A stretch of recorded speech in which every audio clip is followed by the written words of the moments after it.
What's up, folks? What's happening? Welcome to another episode of the Meathead on the Mic podcast. We're going to be breaking it down today, as you guessed by the title, talking about arms today, how to grow arms naturally. All right, so let's get rolling on every other social media platform and get it on.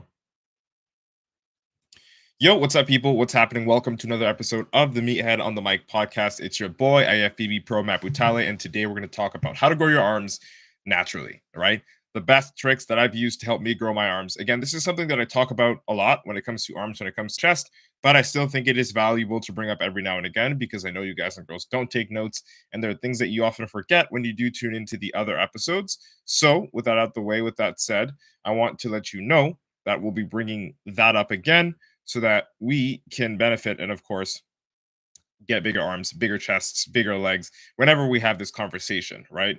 I'm never really just going to talk about it once and let it fly simply because, somebody new might see this one day. And for that person, this might be the video or the audio recording that is going to set them straight and help them, use some tips and tricks that are actually valuable that can actually work for them to actually build their arms. So, with that said, with that out the way, we're going to be diving into today's podcast episode very shortly. I want to let you know that you can ask questions. You're more than welcome to ask questions as we go along throughout the podcast recording, and I'll do my very best to answer all of the questions at the end of the recording. So, with that said, let's get into today's podcast episode in 5, 4, 3, 2, and 1.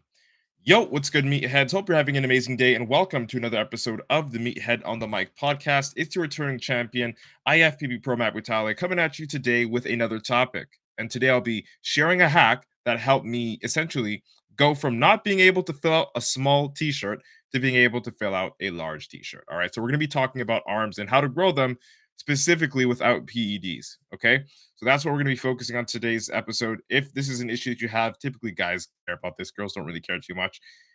If you're a guy and you have this, problem, okay, or this issue and you don't know how to solve it, then stick around, open your ears, or maybe even bring out a pad and a pen because this is going to be something that you're going to need to focus on if you actually want to grow your arms naturally. All right. So I'm going to be giving you guys and girls 3 ways to get bigger and leaner arms. And it may not be as straightforward as you think. Some of these things may have already crossed your mind, or you may have heard other people or myself say these things before. All right, but that's not going to stop me from diving into today's topic. I want you guys and girls to have this information downloaded into your brain. Okay, so lift big to get big.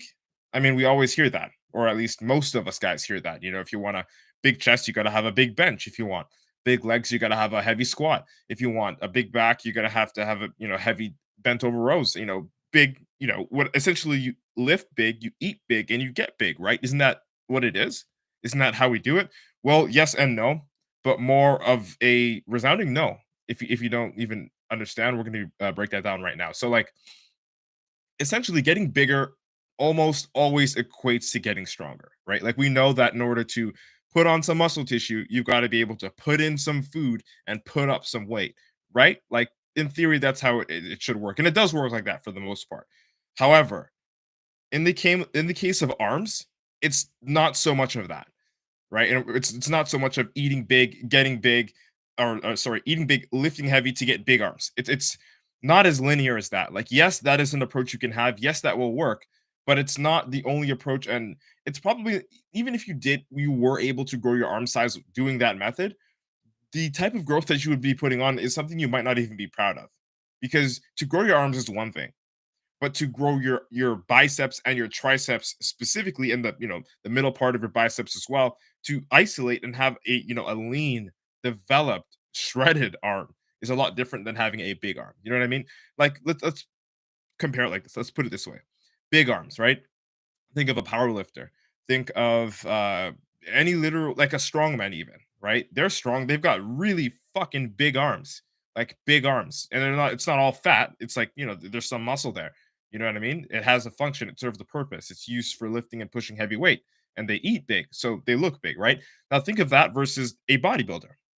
Okay, most of you guys that clicked and listened to this podcast episode or are watching this live want to get bigger arms, not fatter arms. You know what I mean? So you likely don't want to have arms that are just big for no reason. You want to have arms that are big and defined. You want to have arms that are big and chiseled, that have that density, that the vascularity, the veins, and things of that sort. And that doesn't come with just training big and just eating big. So arms, it's a weird muscle group because it's a small muscle group. It's a little bit different than your chest or your back, and technically conforming to that theory that you can only get bigger in certain muscle group if you eat bigger and train heavier. Like arms will follow suit with that, but if you truly want to develop the look of your arms, the shape of your arms, then eating big, like when I say eating big, I mean like super bulking and lifting ridiculously irresponsible heavy weight for your arms is not necessary. Okay, we're going to be breaking that down right now. So, like, your arms will grow better if you execute the form and consistently push through higher volume basic movements. It's very simple. If you've heard of me talk about this before in the past, if you've heard of me talk about how to grow your arms, if you've heard of me talk about how to build your chest, if you've heard of me talk about your shoulders, your back, your legs, how to, build these muscles in a way where you will have more separation, more detail, more vascularity, I rarely ever lean towards the explanation of lifting super, super heavy and eating a lot of food because that's going to take away from the detail. It's going to aid you in strength, but do you want to have a powerful powerlifting body, which is, I mean, you can have that if you want, or more of a aesthetic body where the fat is down, the muscle mass, or at least the density of the muscle appears to be increased, and you just have more, we'll say, quote unquote, toned muscles for the lot, just to get you guys and girls to understand, because that's what you guys usually associate it with, being more toned, quote unquote. So, like, would you rather be more toned or would you rather just be bigger? The answer is usually more toned, right? You want to show the cuts, you want to show the definition, and lifting in a way where you're executing the form and prioritizing consistently pushing through higher volume basic movements, curls and extensions, is the way to do it. And it's the way that I've done it, and it's the way that my best clients do it. Okay. You don't need to have like an arm PR unless you're chasing some sort of arbitrary record, like if you want to have a strict curled record that you want to hold, right? Or some strongman powerlifting, whatever it is. Like you do not need to have a 400 fucking pound curl. You know what I'm saying? Like it's never necessary, and that will never get you 22-inch arms. Being able to curl 315 pounds is not synonymous with growing chiseled, peaky, shredded arms. It's not. And it's ironic because it looks like that, but really, you could get away with curling 20s and 30s. I mean, if you look at Phil Heath, and this is an extreme example here. If you look at Phil Heath, you know what I mean? I'm sure he can fucking curl hundreds, but on average, you'll probably see that guy curl no more than 50 pounds, between 30 and 50 pounds, because it's about the volume and it's about the form. Okay. The volume and the form and the consistency of prioritizing those two things over a long period of time, which is going to get you not only that added muscle tissue, but the type of look that you want from the arm, to look pumped, to look vascular. Do you know what I mean? To have isolated, separated muscle bellies. That's the way you get to developing that kind of muscle. Instead of thinking, oh, I got to be able to curl 225 pounds. It's not the same as like bench press, for example, where like, yeah, benching 225 plus will actually help you more than you think, right? When we're comparing to arms, though. So again, you just need to train them intentionally and frequently enough to notice a pump and a mild burning sensation. Like if you can consistently achieve a mild burning sensation while focusing on maintaining moderate to high volume with basic movements, weight that isn't too crazy, you're already in the green. Like that's literally the foundation that you'll need as an athlete in order to be able to build, not even as an athlete, as a human being, in order to build more toned, more isolated, and bigger arms naturally. Okay, so with that said, okay, here are three ways to grow bigger arms and leaner arms, right? These are like three jot notes that I put aside that I want you guys and girls to just download into your brain. And these are the three things that I think if you focus on, it'll become a lot easier in a sense. It'll require a lot less effort in order for you to actually maintain the training quality that is required for you to get the arms that you want. Okay. So let's break it down. Number one, and I just talked about this, like drill this into your brain, guys and girls. Leave the ego at home. You do not need to lift super heavy in order to grow your arms. As I said, being able to curl 315 is not synonymous with having 20-inch biceps. It doesn't mean that because you're so strong with your arms that your arms will look that way, and vice versa. right? It's about the approach. When training your arms, you want to use a weight you can actually control with great form. And if you can't feel 1,000 fire ants in your arms by the 10th rep, then it's too light or it's too heavy. And that's weird. It's like, what? Too light or too heavy? Which one is it? Well, again, guys and girls, you're going to have to gauge this one. Okay. Say, for example, you're doing curls, cable curls. Okay. And you notice that when you lift too heavy, your elbows will swing and you're jerking your chest up and you're not really feeling your arms when you're curling because of all the extra momentum. So that's a sign that you need to drop the weight. Also, on the flip side, maybe the weight is too light and you're doing all the form is correct. It's perfect. You're not swinging anything, but you don't feel a burn in your arms. Then that's an indicator that, the weight is too light. So you're going to have to sort of listen to your body and gauge what you're going to need to do when it comes to changing the weight that you're lifting on the cable for this example, or weight in general, to find that sweet spot where you can at least guys and girls, by the 10th rep, feel a 1,000 fire ants in your arms. And this is like, we might call this a dramatization, but it's really going to feel like it's burning. And when it feels like it's burning, you're doing your job, ripping up the muscle fibers, tearing them up so that they can heal and essentially give you the muscles that you want. All right. And it also shows that you're able to properly isolate and focus the contraction in one certain area. The same will happen with your biceps, with your triceps, with every muscle that you train if you're able to do it correctly. And that's what we call the mind muscle connection. Okay. So if you don't feel a mind muscle connection, you are either lifting way too heavy or you're lifting way too light, and you need to control that. Make sure your form is peak, all right, and that your tempo is good, and that you have full control over the weight that you're lifting while feeling that burn by the 10th rep, so you know that you're doing what you can. The second thing, guys and girls, okay, this is going to aid you not just with your arms, but with every other muscle group, okay, especially any move that you're pulling with. Number two, intentionally grip your pinky and ring finger on the bar. Okay, intentionally grip your pinky and ring finger on the bar. What does that mean? Like, aren't your hands already on the bar? Even if you're doing a false grip, isn't your pinky already on the bar? Isn't your ring finger already on the bar? Like, yes, but make the extra emphasis and over exaggerate your grip with your pinky and ring finger. And here's why I want you to do that. Okay, this doesn't only work for your arms when it comes to biceps. This works for your arms when it comes to triceps. This works for your body when it comes to chest, and especially when it comes to back. When you're doing any kind of row movement, you can squeeze your pinky and ring finger. What you're doing is, if you could just squeeze it right now and you look at it on your own hand, you'll see that a part of your forearm is contracting as you squeeze your pinky and ring finger, and that part of your forearm is going to give you enough grip strength to properly like hold that bar, so you can isolate it. Well, isolate your lats by holding that bar firm. The same thing happens with a curl, right? If you're able to grip your pinky and ring finger, again, squeeze your pinky and ring finger in the form of a fist, you'll see your forearms flexing. That is going to allow your body to trigger and initiate the muscle fibers in your arms as you curl a lot more efficiently than if you weren't to overemphasize the pinky and ring finger grip. Does that make sense? Okay, so to fully isolate and to fully recruit all the fibers in your bicep, you need to have a death grip on the bar.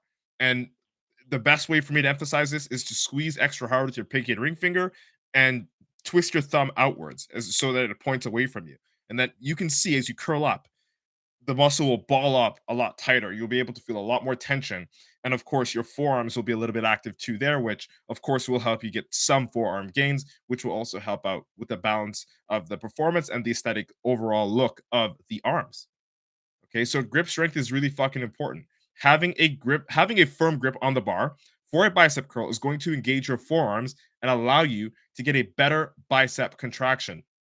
Also, having stronger forearms will aid you with grip strength, which is another bonus. It'll help you with your deadlifts. It'll help you with your rows. It'll help you with your bench press. Grip strength is so underrated. And if you're not doing forearm workouts, I strongly recommend that you focus on working on your grip strength throughout your workouts. Hit two birds or three with one stone. Okay. And speaking of three, let's talk about the third thing. The third tip when it comes to the three steps or three tips that I'll give you to help you build your arms naturally, to grow your arms naturally. Number three, this one should never, ever, ever, ever go overlooked because we're not lifting really heavy with the arms, right? We are consistent and we are applying volume. So, consistency and volume are the two variables that we should focus on leveraging the most, not how much we can lift, right? Unless you're trying to set a world record for strict curl, right? So the third thing, guys and girls, that I want to break down is supersets and high reps. So let's talk about supersets really quickly first. Supersets, they're not necessarily like they save time, right? It's not like you have to do them, but they save time and they allow you to like squeeze in a lot more movements in a shorter time period. And if you're like me and you don't have an arm day and you train arms pretty much 4 days a week at the end of your workouts, then supersets are definitely going to be beneficial to help reduce the extra time you spend at the gym, especially if you're a busy person. All right. But supersets are also beneficial for the amount of blood, the pump, the level of volume that you're putting yourself through as you work through those movements. Okay. So supersets in conjunction with high reps is honestly it's a peanut butter salad, a peanut butter and jam sandwich. It's a fucking match made in heaven. It's something you should do in order to build your biceps and your triceps efficiently while saving time. Okay. While also being consistent too and focusing on your form, which are the other things that we did mention earlier on, and we'll recap in a little bit. So, guys and girls, I've always been a fan of training my biceps and triceps on the same day. This allows me to fatigue my biceps and then train my triceps while my biceps are resting, and vice versa, which also allows me to get a crazy fucking pump. And I typically do this bicep slash tricep extension, superset. So I'll do a bicep curl on the cable and a tricep extension on the cable as well. I'll just hog two ends of the cable. I'll do a superset with that for about 15 to 20 reps and 4 sets each. Okay. So let's call it, if it's 20 reps, then it'll be 80 reps each. So I'll go do 20 of my curls, then I'll go do 20 of my extensions and 20 of my curls and 20, and I'll go back and forth. And I'm not really taking a rest because when I'm doing my triceps, as I said, my biceps are resting. And when I'm doing my biceps, my triceps are resting. So it allows me to pack in the most possible volume to get, as much of a pump as possible while also saving me some time, but still placing an emphasis on focusing on, again, maintaining high volume, keeping my pinky and ring finger squeezed around that bar for the death grip in order to ignite my forearms, which is going to ignite my biceps, and also keeping in mind that I'm not going to be lifting super heavy. So again, I feel a little bit more comfortable in it. Kind of soften the blows up. It softens the blow on my ego when I go back and forth, and the weight isn't too light or too, we'll say, too heavy. It softens the blow on my ego for that because I still feel a burn. I still get a ridiculous pump.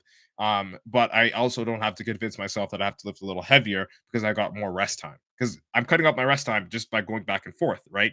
As my biceps rest, I'm hitting triceps, and vice versa. So with that, I can justify, or at least when it comes to leaving my ego at the door, I can justify that, okay, well, I technically don't have any rest for this entire movement. So I'm just going to do a weight that will allow me to do that, even though I know, you know what I mean, that I'm intentionally lifting lighter so that I can actually get a better workout. Right. So that's a little trick that I use myself because, again, I understand, especially as a guy, like you want to lift as much as you possibly can every single time that you go to the gym. And that's not always necessary. Okay. There's a point in time where it's necessary. And there are certain workouts or days where that's just the status quo. Like leg day, even if I feel like I don't want to do it, I've got to do it. I've got to lift the heaviest, right? So um that's when it applies. But when it comes to arms, something like arms, or even calves, like you don't really need to overemphasize the uh the attention on the weight that you're lifting. It's not as important as you may think it is. Okay. And a pro tip, guys and girls, for training your arms here. I train my arms no less than 3 times per week, unless I'm like completely taking a rest and I'm not training that week. Okay. So in my while I'm active, okay, and when I say active, I mean when I'm consistently training, I'm not training my arms less than 3 times per week. Right. I don't have an arm day.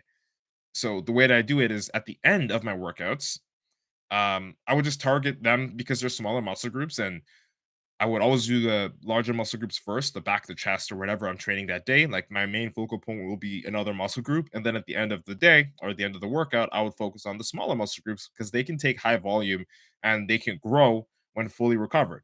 Right. So they take a little bit less time to recover, I've noticed, because they're a smaller muscle group, just like calves. So at the end of my workout, I'll do the bicep tricep superset, something super simple, but focusing on the three fundamentals that I just talked about, which is one, not lifting super heavy, two, intentionally gripping my pinky and ring finger on the bar, and three, supersets combined with high reps. So I'd mix that up at the end of my workouts to make sure the volume is high. And I'll do that 3 to 4 times a week. So at the end of like 3 to 4 workouts. And if I do decide to go in on a Sunday, which would be the seventh day to train for me, because Sundays usually rest, then I'll just do all arms that day because I don't have an arm day and I don't need one because of this. Right. So that's a pro tip. You guys and girls, feel free to use that. It might save you some time and also help expedite or fast track the progress of your arm growth, the muscle tissue growth on your arms, and focusing on keeping it toned instead of like, just getting bigger arms that are fat. Right. So always remember this, guys and girls. Always remember this, that simple movements are the best. There's no need to try cool workouts that you saw online. And the basics will give you more progress than any other fucking movement or any other machine. The basics. Okay? That's why Arnold looks so fucking great. He did the basics and mastered them. All right? Let me know, guys and girls, if you're listening to this on the live stream or if you listen to this on the Meathead on the Mic podcast recording, if this helped you out. Okay, that's it. That's all. If you like this episode, share it out with a friend. I hope I was able to deliver a valuable experience to you guys and girls today. Thank you so much for your precious time and attention. Also, guys and girls, if you want to bring me in as your coach and you want to learn from me firsthand, you can shoot me a DM and I'll see if I'll be a good fit for you. All right. Let's embrace our enemy head together. It's been nice chatting. Hope you like what today's topic was about. IFBB PRO Matt Butale signing out. Boom. All right. Today's podcast episode is recorded. I'm going to be looking at some of the questions or comments I got on Instagram here real quick. Ben, what the fuck is good? Drede says volume and pyramid training. Definitely. Volume and pyramid training goaded. Helps so much with arm growth. Yoshi, what's good? I appreciate you for joining. Thanks for joining. Drede also says dips and close grip benches or dips and close grip bench press. Skull crushers work for me. It's all in the tries. Yeah, man, definitely. There are going to be certain movements that work better for other people. This episode is generally aimed towards not even beginners, but people. I guess you can call them beginners too, but people that are not as consistent in the gym that are looking for something that isn't too complicated that will actually fucking work based off of like a time crunch too. Personally, dips. I love dips. Close grip bench press is not really my thing, so I don't really do it much. Sometimes I'll do it. If I'm training with my boys. But again, to each their own. But this one, I was really stressing the importance of the basics, which you could call close grip bench press or skull crushers basic. They're part of the basics, but I'm talking even more simple than that, and a method that you can still apply that to that will still give you the results and work. All right. So I like the fact that you added that because a lot of people probably do skull crushers or close grip bench press, and if you can do it and have it respect your time frame and you have an arm day and you have like a time to like dedicated to training your arms, I think those are wonderful movements to incorporate, to be honest with you. Ryan Jacob says W online coach. I appreciate you. Comment W, bro. We getting dubs out here. Yeah, no. Some shit on TikTok is just fucking ridiculous. Uh Laughing Stock Vinny says, do you recommend free weights or machines to grow your arms? So shout out to Laughing Stock Vinny. I appreciate you for legitimately asking a question. Okay, so do you recommend free weights or machines to grow your arms? Guys and girls, the most basic is going to work. So if we're going all the way down to the basics, like let's talk fucking prehistoric era where there were no machines, we could say that, free weights would work best. It would work good. You could do dumbbell curls, you could do uh, easy bar curls. You can be a dickhead and fucking curl in the squat rack. You can do whatever you want when it comes to free weights. But what I would recommend for convenience is simple. You get the cables, any of the cable machines, and you just get an attachment for the bicep, get an attachment for the tricep. You could superset both of them back and forth, assuming you're not hogging a bunch of equipment and you're training at a time where the gym isn't really packed. Like that is ideal, and it's basic to me, right? You will still be able to grow your biceps or your triceps or any muscle group training either or, right? But I would recommend free weights more for like the weight or for your SBDs, your squat benches, your deads, and weight or movements that are really fucking heavy. And then when it comes to like growing and developing the tissue in your on your body, I would focus mostly on isolation. And there's almost no better way to isolate your muscle than a machine. There are so many ways you could do it with free weights, but it's a lot easier and effortless with the machine. And the your performance or your ability to execute the reps and ability to execute the intention of the reps is a lot more consistent with the machines than with free weights. So if we're talking about putting on size, like just sheer size in general, I'm pretty indifferent with that. You can put on size with cable curls for your biceps and triceps, or you can put on size with the basics of the dumbbells, right? So there is no real answer to that. You can choose whichever one you like. All right. But personally, I do machines, which is what we're gonna call cables. Sometimes I'll throw on a hammer curl off if I'm there on a Sunday and I'm training and all that stuff. All right. So that's my answer to your question. Don't overthink it. Just do something consistently while applying those three things that I did mention. Okay, not lifting too fucking heavy, having that intentional pinky and ring finger grip to ignite your forearm to hold that bar properly and engage your biceps when you're curling as well as your triceps when you're extending, because grip strength is important. And last but not least, incorporating supersets and also what are we saying? So supersets and high reps, so high volume, supersets, high volume, and lots of sets if you really like. If you have the time, you can do that too. Sarah, I appreciate the follow. I really do appreciate it. Yo, Zach, what's good? What's happening, dog? Hope you're having a great day too, dog. We're wrapping it up here. So the podcast episode is gonna be uploaded in like 4 fucking minutes, and yeah, yo, I'm gonna head out of here and do some chest. How you doing, brah? How to grow the Matt Brutale pythons? Number one, step one, be natty. Okay. Oh man, nah, but you got it. You're on deck, man. Zach knows what the program is. You know what I mean? But the replay is definitely going to go up. I did drop some gems. At least some of the gems that we use, right? We being myself and my best clients. Zach is one of my best clients. He's out here, he's fucking mogging the entire world. So yeah, guys and girls, check that out. Check that out for sure. Yes. Okay, so we'll be back again in the week, of course. What are we? Wednesday today. Tomorrow's Thursday. So we'll be back with the fourth podcast episode of the week tomorrow. You know what time it is. Let's see. I must take Trent to acquire your arms. BRB. Fucking funny, man. You crack me the fuck up. All right, people. That's it. That's all. We'll be back again tomorrow with the fourth episode of this week for the Meathead on the Mic podcast. Peace, love, motherfucking protein, and Trent for Zach. We are out. Boom.